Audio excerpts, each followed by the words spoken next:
দেখুন, আমরা যারা গরু পালন করি, আমাদের সবথেকে একটি গুরুত্বপূর্ণ বিষয় হচ্ছে গরুকে ভালো করে স্নান করানো বা গোসল করানো। তো দেখুন, আপনারা যারা পাইপ দিয়ে হেয়ালি করবেন না। এই যে গরুর খুরের মাঝখানটায় যদি আপনারা জল দেন, তাহলে ওই মাঝখানে যদি কোনো জীবাণু বা গোবর আটকে থাকে, দেখুন বেরিয়ে যাচ্ছে। দেখুন জলটাকে কিভাবে মাঝখানে দিতে হয়। দেখুন মাঝখানে দিলে ওইখানে এই পাশ থেকে ওই পাশে জলটা চলাচল করে এবং ময়লাগুলোকে ধুয়ে সরিয়ে দেয়। আবার দেখুন, গরুকে শুধু ধুলে হবে না, জলটাকে আমরা যেমন শ্যাম্পু দিয়ে এই জলটাকে গরুর ওপরে ফেলতে হবে।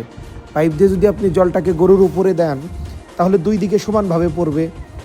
এবং দেখুন গরুর উলানের ওই সাইড দিয়ে এবং গোবরগুলোকে সুন্দর করে আগে আলাদা করে রেখে নিতে হবে, কারণ গোবরগুলো দিয়ে আপনার বিভিন্ন ধরনের কাজ করতে পারবেন। তো গোবরগুলো আমরা আলাদা করে সরিয়ে রেখে নেই। তো তারপর দেখুন গরুকে একটি বালতিতে জল নিয়ে একটি কাপড় দিয়ে ভালো করে ধুয়ে দেওয়া হচ্ছে এবং গরুর খুরের মাছ ওই দিকে বারবার জল দেওয়া হচ্ছে। তারপর গরুকে ভালো করে ধোয়া হচ্ছে। দেখুন ভালো করে ঘষতে হবে, কারণ যত ঘষবেন দেখুন পায়ের দিকটা, এবং যত ঘষবেন তত লোমের গোড়া দিয়ে তত জল প্রবেশ করবে, তাতে গরুর দেহের তাপমাত্রাটা স্বাভাবিক থাকবে। এবার দেখুন পাইপের একটু স্বল্পতার কারণে আমরা দূর থেকে জল দিচ্ছি। তো দেখুন এই গরুটিকেও এই যে গরুর মাথায় জল দিতে হবে, এটাকেও খেয়াল রাখতে হবে যে গরুর মাথায় জলটা পড়ছে কিনা, কারণ এমনভাবে দিতে হবে যেন কানে জল না ঢুকে। তো সাবধানতার সহিত মাথায় দিতে হবে, মাথাটা যেন ঠান্ডা থাকে। তো এইভাবে এই যে গরু ঝাঁপিয়ে দিতে হবে। এখন গরু কত সুন্দরভাবে ঝাঁপানো হচ্ছে।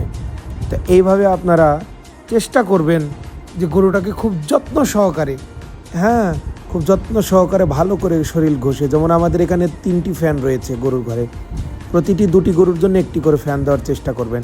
যতক্ষণ ফ্যান চলবে ততক্ষণ দেখবেন মশা মাছি ফ্যানের বাতাসের কারণে থাকতে পারেন। এবং আমরা একটি চারি রাখি যেখানে আমরা জল জমিয়ে রাখি, যদি বিদ্যুতের কারণে কখনো কারেন্ট না থাকে, এটা হেল্প